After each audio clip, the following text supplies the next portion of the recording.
They were Hitler's elite bodyguard, the ruthless protectors of their Führer. But the Nazi regime's most loyal servants were also among the most feared gladiators of World War II. The Waffen SS, the combat units of the SS, became famous for their tenacity on the battlefield.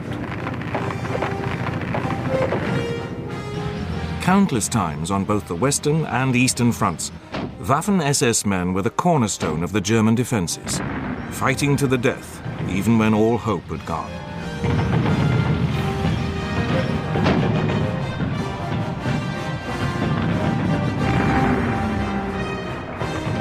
They were respected by their enemies for their fanatical courage, but feared for their barbarity. Survivors of the Waffen SS insist that they were just soldiers doing their duty. Es gingen wohl Gerüchte es gibt KZs. Und das war auch allgemein bekannt. Aber dass in den KZs so Furchtbares passierte unter dem Namen SS. Aber das hat nichts mit der Waffen-SS zu tun. Wir waren Soldaten, ganz einfache Soldaten.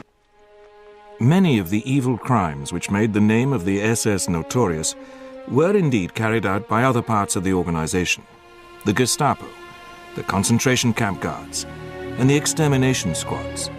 But what cannot be denied is that the Waffen-SS was responsible for some of the most appalling atrocities of the war.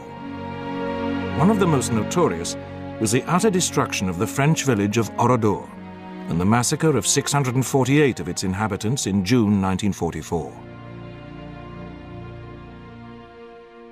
Yet even today, the veterans refuse to accept that such things happened. Ich weiß aus meiner Dienstzeit, und ich war den gesamten Krieg über bei der Waffen-SS, ich weiß von keinem Kriegsverbrechen. Who were these men capable of such extraordinary acts of both heroism and barbarity? The origins of this elite World War II fighting force lie in the early days of the Nazi Party in the 1920s. Germany was paying the price for its defeat in 1918. The democratic Weimar Republic was grappling with the effects of the harsh peace terms imposed by the victorious Allies. The payment of massive war reparations had crippled Germany and resulted in runaway inflation and widespread unemployment. People moved towards the political extremes, the communists on the one hand and Adolf Hitler's Nazis on the other. Clashes became frequent. In 1922, the Nazis formed the Sturmabteilung, the Storm Unit, or SA, to protect its speakers at rallies. They quickly became known as the Brown Shirts from the color of their uniform. The following year, Ernst Röhm, the SA leader, formed a special unit to protect Hitler himself.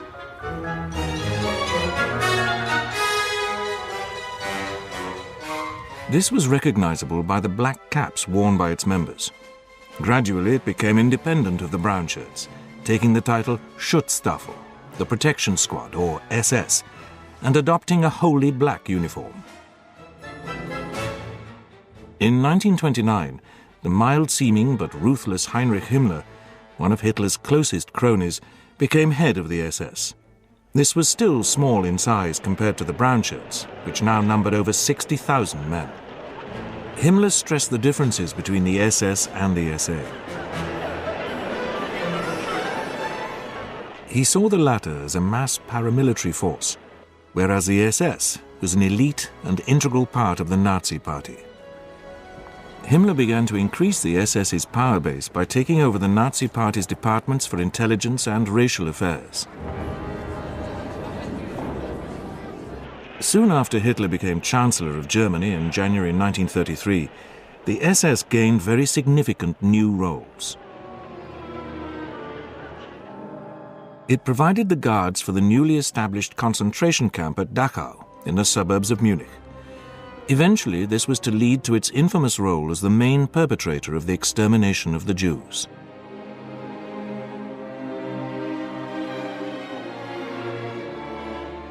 In 1936, the SS also took over the Gestapo, the secret state police which had been founded in 1933 by Hermann Göring. This meant that Himmler now had all the organs of political policing and terror under his direct control. Alongside these developments, the new Führer also ordered the formation of a special SS unit which was to be called the SS Leibstandarte Adolf Hitler. This would eventually grow into the Waffen, or armed SS. The Leibstandarte was to be Hitler's personal household guard, on duty at the Reichschancellery and at the Führer's mountain retreat at Berchtesgaden in the Bavarian Alps.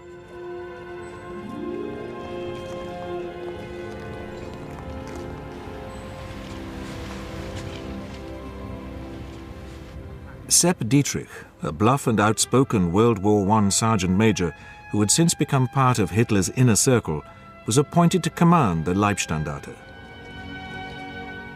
Its members were all volunteers, and Dietrich insisted they must be mature men of 23 to 35, in superb physical condition and at least 5'11" tall. Applicants also had to prove that they were of pure Aryan ancestry, with no hint of Jewish blood. In keeping with Himmler's belief that the SS were an elite within the Nazi Party, the Waffen-SS recruits were indoctrinated with Nazi ideology and the belief that they were members of a master race. This was the core of the ruthlessness which the Waffen-SS were to display on the battlefield. They were housed in Berlin's Lichterfelder barracks, which under the Kaiser had been one of Germany's leading officer cadet schools. Military training was largely provided by the army. Physical fitness and field exercises played a large part. But the Leibstandarte prided itself on its turnout and drill.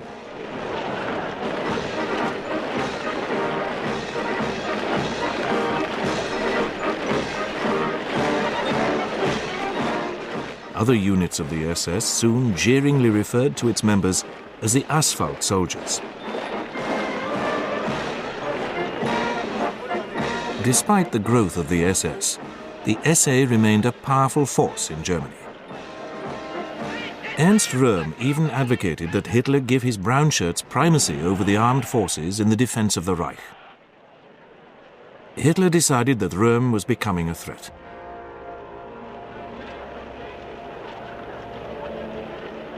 Early on the 30th of June 1934, he flew to Munich. He was accompanied by Sepp Dietrich and a selected unit of the Leibstandarte. Hitler went on to arrest Röhm and several of his cronies at a lakeside resort, while Dietrich carried out further arrests in Munich itself. Others were arrested in Berlin, and the Leibstandarte carried out many of the subsequent executions. As Himmler's adjutant, SS General Karl Wolff later explained, friendship and personal loyalty were not allowed to stand in its way.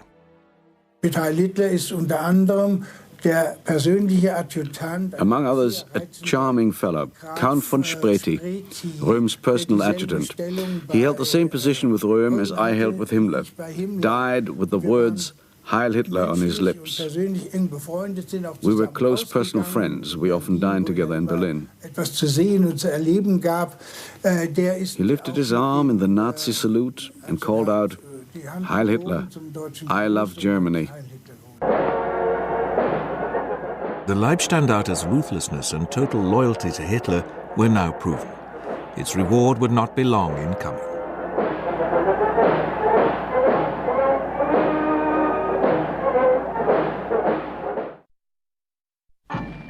The loyalty of the SS Leibstandarte, when Röhm's brown shirts were decimated, was rewarded by Hitler with a major expansion.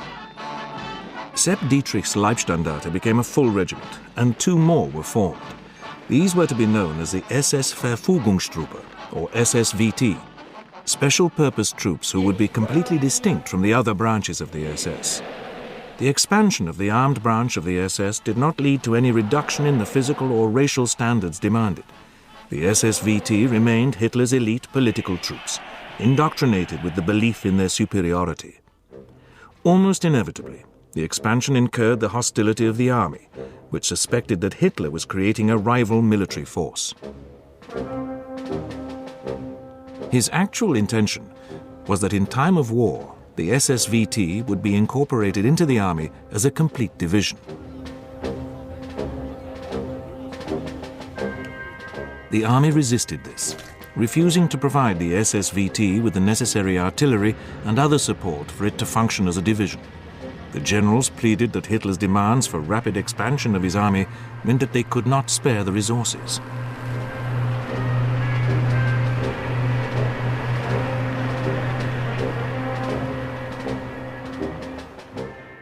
Nevertheless, the army did help the SSVT with its training.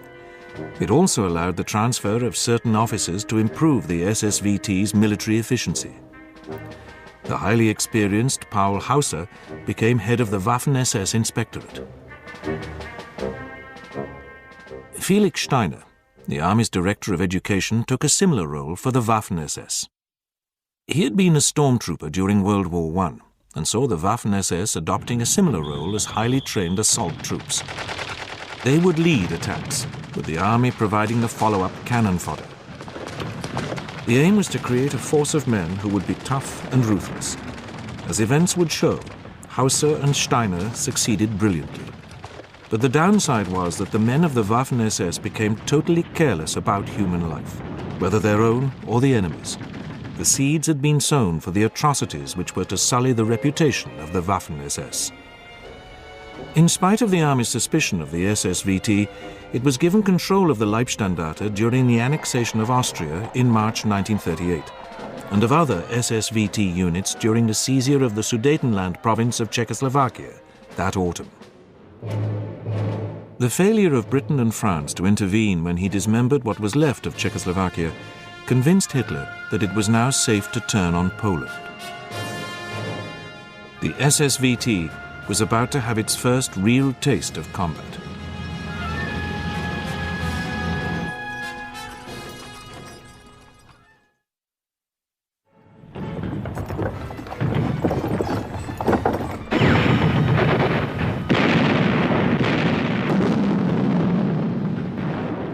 The SSVT fought in the Polish campaign as separate motorized infantry regiments.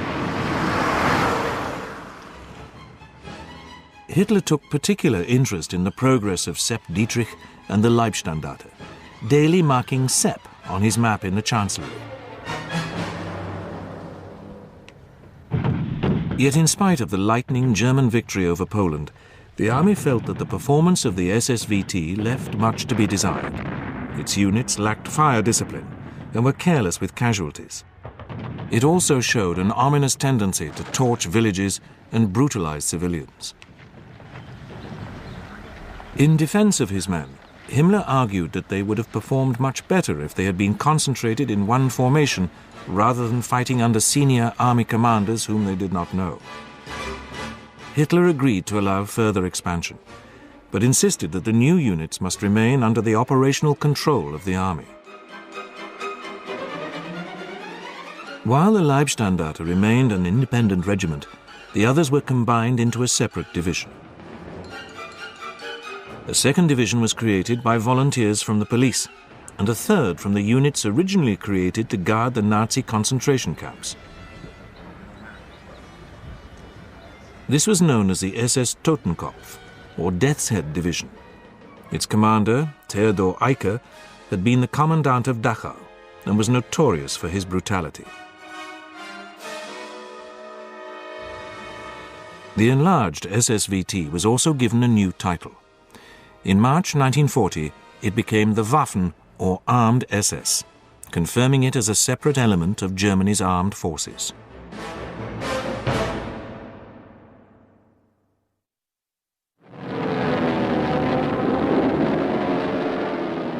On the 10th of May 1940, Hitler launched his long-expected attack on the West.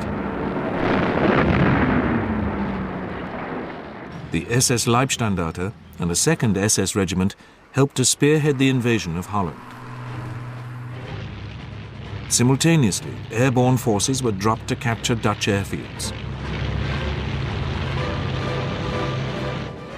In the 5-day campaign that followed, the Leibstandarte linked up with the airborne forces after a number of clashes with Dutch troops.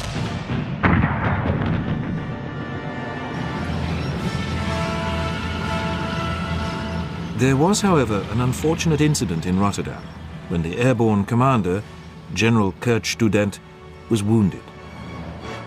He suspected that it had been a trigger-happy SS man, although the Leibstandarte strenuously denied it. The Waffen-SS did not take part in the thrust by the panzers through the wooded Ardennes and across the River Meuse.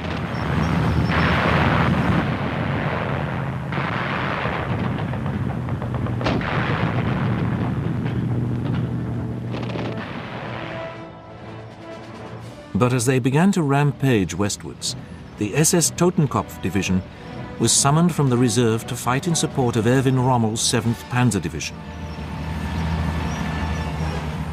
On the 21st of May, the British launched an armoured counterstroke into the flank of 7th Panzer and the SS Totenkopf. They succeeded in knocking the Germans off balance momentarily and caused some panic, especially in the ranks of the Totenkopf, before the advance westwards continued.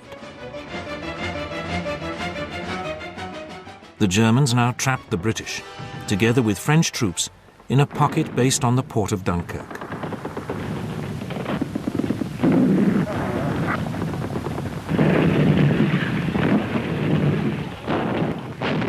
The SS Leibstandarte joined in the fighting to reduce the perimeter.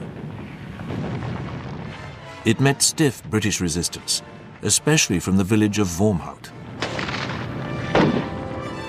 Dietrich himself was shot up in his car and had to spend some time under fire in a ditch. Not until almost nightfall was the village secured.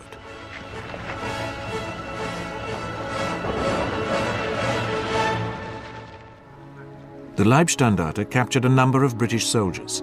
Some 90 of them were herded into a barn. One of the few survivors describes what happened next. Started taking us out in fives. I was in the second five, and we had to turn their backs to them. And because I got shot there, and when I come to, well, I crawled back into the barn. The Germans came back and they started all over again, and the boys behind me, they fell over, they got blown over on top of me and fell up. I only got hit in the knee. It was one of the first documented examples of the behavior for which the Waffen-SS was to become notorious. Theodor Eicher's Totenkopf was also guilty of massacring prisoners, this time at a village called Le Paradis, when they murdered almost 100 British soldiers.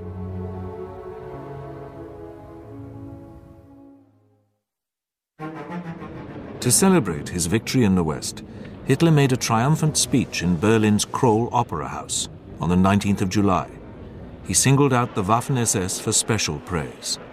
Its tactical performance had improved, but blind obedience and ideological brainwashing made Waffen-SS soldiers careless with their lives and frighteningly ready to murder prisoners.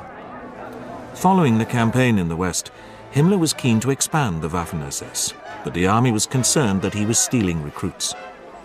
Hitler therefore authorized only a small expansion, but did allow one significant change. A new division, the SS Viking, was formed from the citizens of German-occupied countries inhabited by people of related stock, as Himmler put it. A number of right-wing Danish, Dutch and Norwegians volunteered to join the SS Viking division. One Dane later gave his reason for enlisting in the Waffen-SS. I was fighting voluntarily in the Waffen-SS on the East Front for the idea of Europe united. And what I would like to emphasize is that Germany, we had the only opportunity we had to fight the communism. We couldn't do it alone. We could do it together with Germany. In the meantime, the SS Das Reich division and the Leibstandarte took part in the invasion of Yugoslavia and Greece in April 1941. The campaign saw both units distinguish themselves, and one particular action typified the best aspects of the fighting spirit of the Waffen-SS and its determination to prove itself better than the army.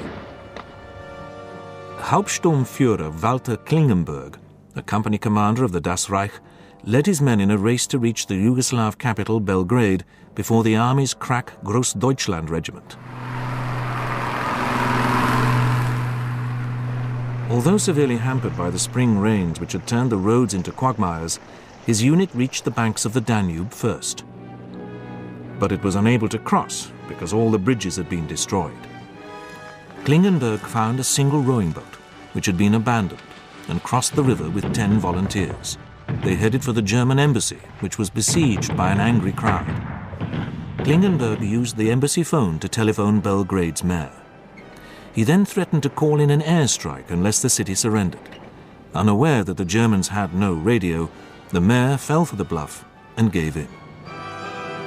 Klingenberg received the Knight's Cross for his achievement. He was to fight on in the Waffen-SS, dying in April 1945, only days before Germany surrendered. When the Germans reached Greece's capital, Athens, it was Sepp Dietrich who took the surrender of the Greek army. Once again, one of the Führer's favorite soldiers had proved a hero, and the Waffen-SS had added to its growing reputation for élan and aggressiveness. The campaign in the Balkans was, however, a mere sideshow compared to the storm that Hitler was about to unleash.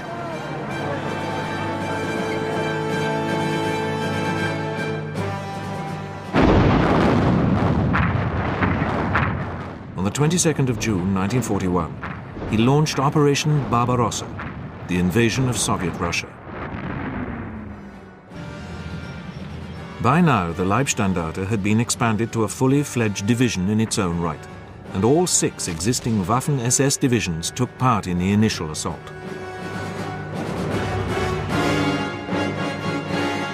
It was now that ideology came into play. The men of the Waffen-SS were imbued with the belief that the Russians were subhuman and that they were embarking on a crusade to save Western civilization. This gave the Waffen-SS a new, ruthless determination to achieve victory at whatever cost.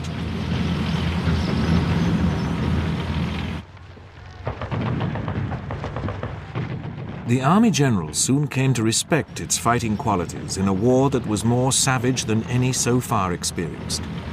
But the reputation of the Waffen-SS was soon being linked to the activities of other SS units, in particular the Einsatzgruppen, or extermination squads, which organized massacres of thousands of Soviet Jews. What was seen as a crusade against communism encouraged further volunteers from both occupied Eastern and Western Europe to enlist in the Waffen-SS. They became known as the Foreign Legions of the SS, and were often amongst the most ruthless members of the Waffen-SS. Typical of the men who came forward was the Belgian Léon de Grelle, who had been a leader of the extreme right-wing Rexist party before the war.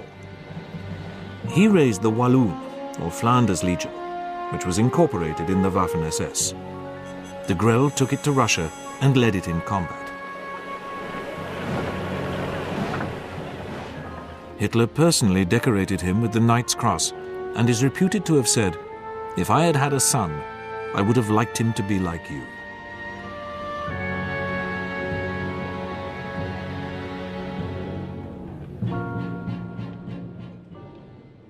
The Waffen-SS proved itself during the grim battles of winter 1941-42 through its ability to stand and fight. That spring, 3 divisions, Leibstandarte, Totenkopf and Das Reich, were withdrawn to the west to refit and be converted to Panzer Grenadier divisions through the addition of tanks. Formed into the SS Panzer Corps, Himmler ensured that these divisions received the best equipment and were larger than the equivalent army divisions. The SS Panzer Corps, commanded by Paul Hauser, returned to Russia in early 1943 and won undying fame for its recapture of Kharkov that spring. Sepp Dietrich, in particular, distinguished himself. Hitler awarded him the swords to his Knight's Cross and gave him a gift of 1 million marks.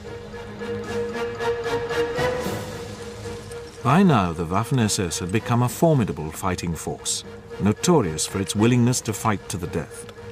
Army commanders employed it as their fire brigade. They sent its divisions to the most critical points on the battlefield with every confidence that the SS soldiers would tip the scales. While unquestioning obedience remained the cornerstone of the Waffen-SS, relations between officers and men were less formal than in the army, with much more emphasis on mutual respect. But the ruthlessness that characterized Hitler's ideological soldiers became increasingly apparent. They gave little quarter in the ever more bitter battles on the Eastern Front. In turn, the men of the Waffen-SS knew that they could expect little mercy if captured by the Russians. This increased their resolve never to surrender as the carnage continued. No Waffen-SS units were involved in the disaster at Stalingrad in early 1943, when an entire German army was surrounded and forced to surrender.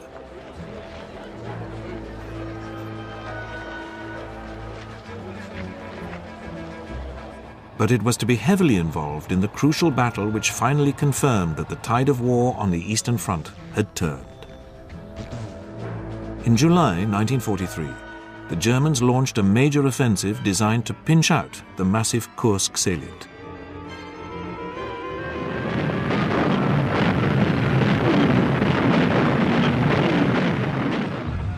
The Waffen-SS had been expanded to 4 corps, some 12 divisions, and most of these took part in what was to become one of the largest and most bitter tank battles in history.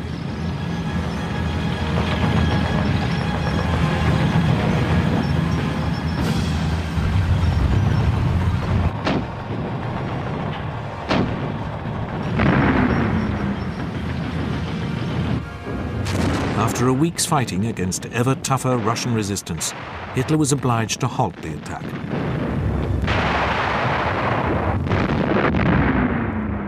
Thereafter, the Germans were forced onto the defensive as the Red Army steamroller began the liberation of Western Russia.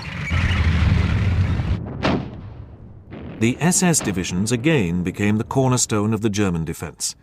Time and again, they counterattacked and broke out of encirclements as the Russian offensives drove ever further west. But Hitler was increasingly aware that the Allies were posing a growing threat to Germany in the west. Italy had been invaded, and Anglo-American forces were building up in Britain. An Allied landing in France was inevitable, and it would soon present the Waffen-SS with fresh challenges.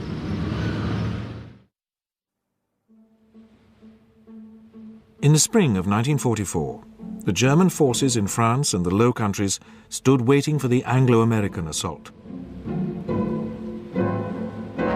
Behind the coastal guns and beach obstacles of Hitler's much vaunted Atlantic Wall and the infantry divisions that supported it were deployed 11 Panzer and Panzer Grenadier divisions.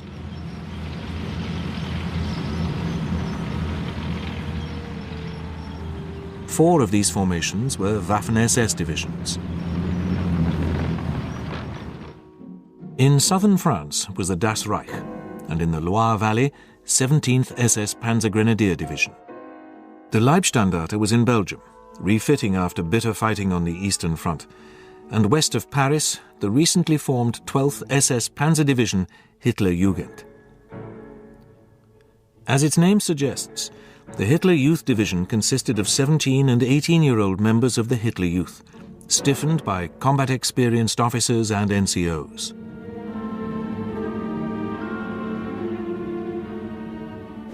The recruits of the Hitler Jugend Division were the generation of boys who had been educated wholly under Nazi rule.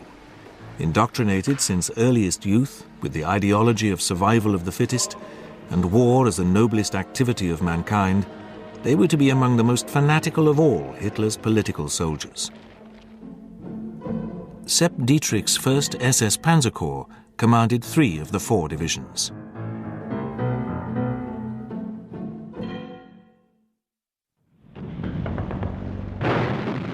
When the Allies did land in Normandy on D-Day, the 6th of June, only one panzer division was close to the beaches, but its units were too scattered for it to be able to contest the initial landings. Hitler refused to allow the bulk of the panzer divisions to be moved without his permission.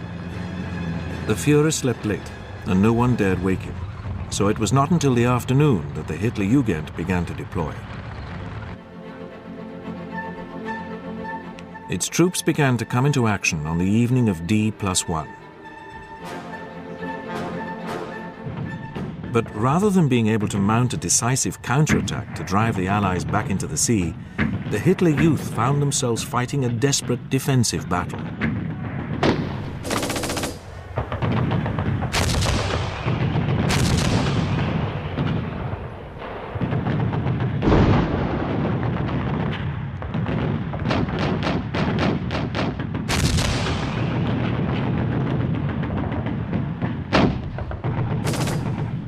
By the 13th of June, the British appeared poised to break through the German line in the area of the village of WWII. It was then that SS Lieutenant Michael Wittmann, who had already won the Knight's Cross in Russia, performed a feat which became a legend of the fighting style of the Waffen-SS. He was supervising some much-needed maintenance on his 5 Tiger tanks in a wood when he spotted a column of British vehicles travelling along the road running up the hill from WWII. Realizing that they had halted, Wittmann jumped into his tank and charged down the column, firing as he went.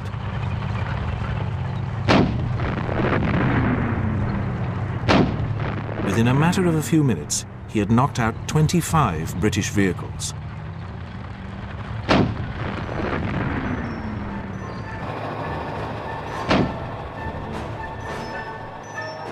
Wittmann charged on into the village, and only then was his Tiger disabled by a British Cromwell tank, firing at almost point-blank range.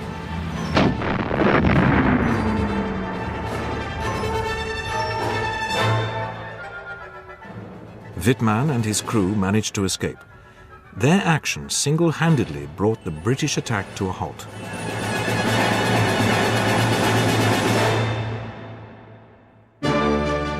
In the meantime, the Hitler Youth became involved in the tenacious defense of the city of Caen.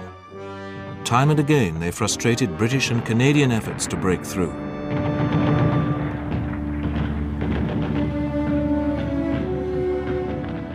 Fritz Witt, their inspirational commander, was killed early in the battle.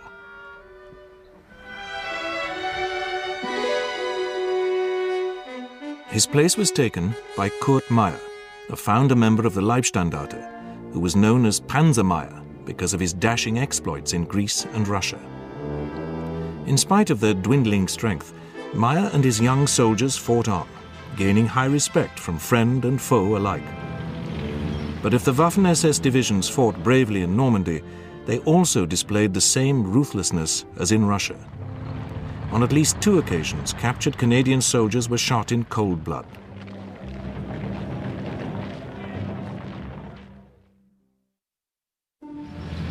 The SS Das Reich Panzer Division committed an even worse atrocity during its move to Normandy from the south of France. It was forced to travel by road because of the Allied destruction of the rail system. The French resistance constantly harried the Germans, blowing bridges and mounting ambushes. Finally, in the village of Oradour-sur-Glane, the Das Reich wreaked a terrible revenge. The Waffen-SS troops rounded up the villages and set their houses alight. Then they herded them into the church and torched this as well. A total of 648 French civilians were slaughtered in this atrocity. For many, Oradour was the defining moment when the claim that the Waffen-SS were simply combat soldiers was exposed as a myth.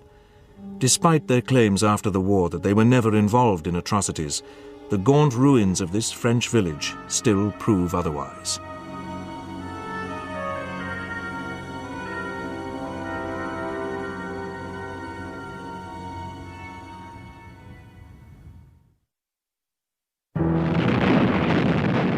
Even though a further SS Panzer Corps reached Normandy, the Germans did eventually buckle under the remorseless Allied pressure.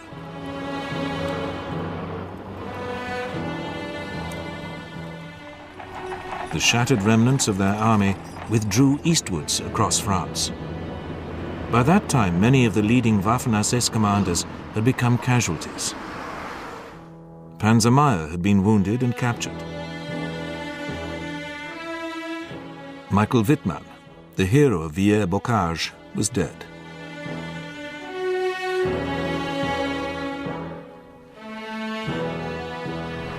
Only overstretched Allied supply lines prevented the German retreat from becoming a rout.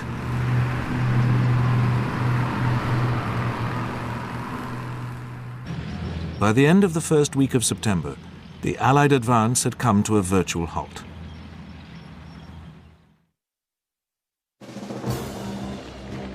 The Waffen-SS divisions were withdrawn from the line to refit. Two of them, the 9th and 10th SS Panzer Divisions, did so in the Arnhem region of Holland. This was to prove disastrous for the Allies. For on the 17th of September 1944, they mounted a massive airborne operation to outflank Germany's last natural bastion in the west, the River Rhine, by seizing bridges over the Dutch waterways. British and Polish paratroops dropped at Arnhem. The Waffen-SS troops went quickly into action.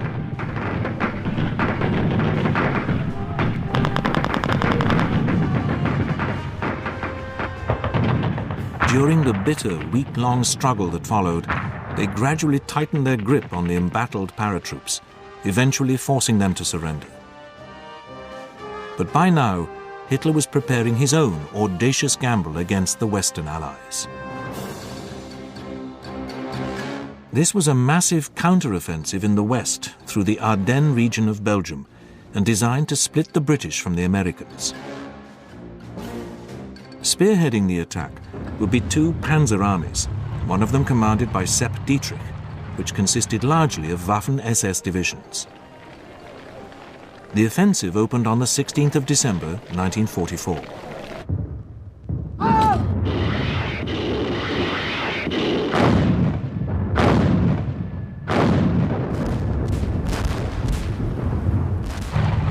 Dietrich's battle groups sliced through the American defenses, spreading panic and confusion. But the hilly and wooded Ardennes was very much harder going in December 1944 than it had been in May 1940. After the first few days, the weather cleared, and Allied air power began to wreak havoc. In increasingly difficult conditions, the German advance slowed, and one battle group after another ground to a halt. It was now that the worst side of the Waffen-SS again became apparent. Joachim Peiper, one of its most fanatical and aggressive young officers, was commanding the battle group which advanced furthest west. It left a trail of atrocities in its wake. Peiper's men murdered unarmed Belgian civilians. Near the village of Malmedy, they ambushed a US artillery observation battalion, which thought that it was well inside friendly territory.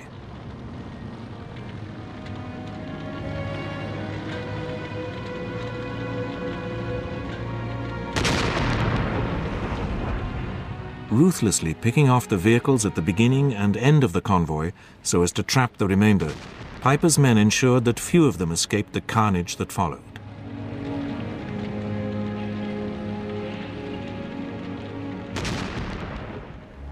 Many of those Americans made prisoner were marched into a field and shot in cold blood. It was an atrocity which would come back to haunt the Waffen-SS. But despite their barbarity, by the end of December, Hitler's armies were in retreat.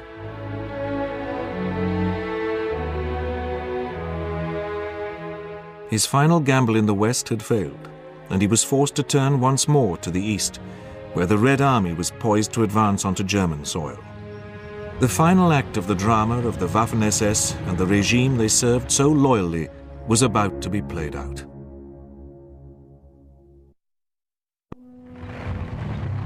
As 1945 began, the Red Army prepared for the assault, which would take it into the Nazi Reich. Hitler ordered Sepp Dietrich to move his army to Hungary to lead an offensive to recapture the oil fields near Lake Balaton. Dietrich's command was renamed 6th SS Panzer Army, Himmler's ambition for the Waffen-SS to fight under its own command had at last been realized. The final German offensive in the east took place in early March 1945.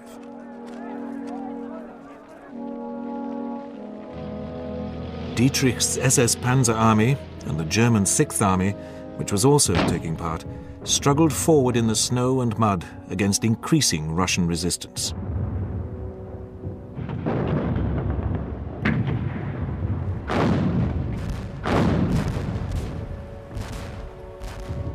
Within a week, the attack had ground to a halt. So angry was Hitler that he ordered the SS men to remove their prized divisional cuff bands as a mark of disgrace. But true to their motto, "My honor is my loyalty," the Waffen-SS divisions continued to fight on as the Russians and Western allies squeezed the Third Reich ever tighter. By now, on both the eastern and western fronts, the true horror of the activities of other branches of the SS was becoming clear, as the extermination camps were overrun. Horrified Allied troops made little attempt to differentiate between the guilt of those who wore the SS badge. In the West, the Allies continually came up against small pockets of fanatical SS resistance, but this could only delay the inevitable. In the East, the remnants of the 6th SS Panzer Army could not prevent the Russians from capturing Vienna.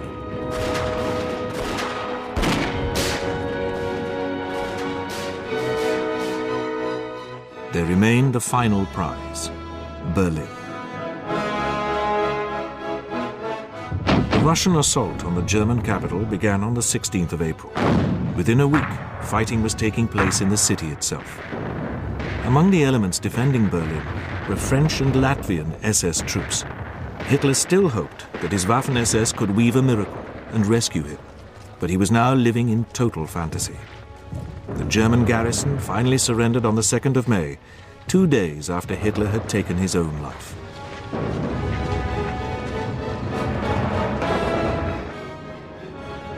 Fearing that they would receive little mercy from the Russians, there was now a rush among the surviving SS and army formations to surrender to the Western Allies.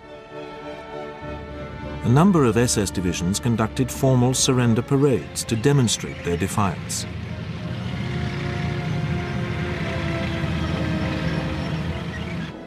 Because of the vast catalogue of crimes against humanity committed by the SS as a whole, and the war crimes of particular units of the Waffen-SS, all SS men were rounded up for special interrogation. Many tried to disguise themselves, but the giveaway was their SS number tattooed under the arm, which could not be easily hidden. Some Waffen-SS men eventually found themselves on trial, and some paid the ultimate price for their crimes. Very few of those who fell into Russian hands were ever to get back to Germany. For the Waffen-SS, the trial of the men involved in the Malmedy massacre was the most notorious.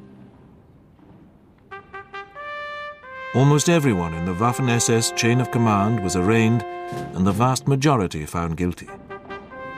Sepp Dietrich, under whose ultimate command Peiper had been, was among the first to be sentenced. At the time the vote was taken concurring, sentences you to life imprisonment, commencing forthwith at such places may be designated by competent military authority. Joachim Peiper, whose battle group had been responsible for the massacre, was one of 6 men sentenced to death. The death sentences were eventually commuted, and Dietrich himself was released on parole in 1955, but the long arm of justice had not yet finished with him. 2 years later, he was arraigned by a West German court for his part in the Night of the Long Knives in 1934. He was sentenced to a further term in jail, but was released after 15 months on medical grounds. For him, and for many of those who fought under him, the brutal reality of what had been done was soon glossed over. Ich muss dazu sagen, dass wir eine Fronttruppe sind. Wir sind nur vorne gewesen, wir haben gekämpft. Was im Hinterland passiert ist, davon wissen wir nichts. Waren Soldaten, ganz einfache Soldaten. Despite all the evidence to the contrary, it appears that the West German government agreed. During the 1950s, it awarded the Waffen-SS veterans war pensions, on the grounds that they had fought for their country in the same way as every other soldier. The authorities also allowed those who fought in the Waffen-SS to form their own association, Hayag, which continues to this day. This was in stark contrast to the treatment of men like Leon de Grelle, who had fought in the foreign legions of the Waffen-SS. He could never return to Belgium, where he was regarded as a traitor, and lived out the rest of his long life in Spain. Sepp Dietrich, the personification of Hitler's political soldiers, died in his bed in April 1966. He was buried with the honors befitting one who had fought with gallantry and distinction for his country. Dietrich and his comrades in the Waffen-SS developed a combat reputation second to none. Their determination to fight on, often against impossible odds, gained the respect of their enemies and the admiration of their countrymen. They were true gladiators. But poisoned by its ideology, their tragedy was that they became the willing servants of an evil regime. Their reputation as fighting soldiers will be forever sullied by the atrocities which they committed in its name.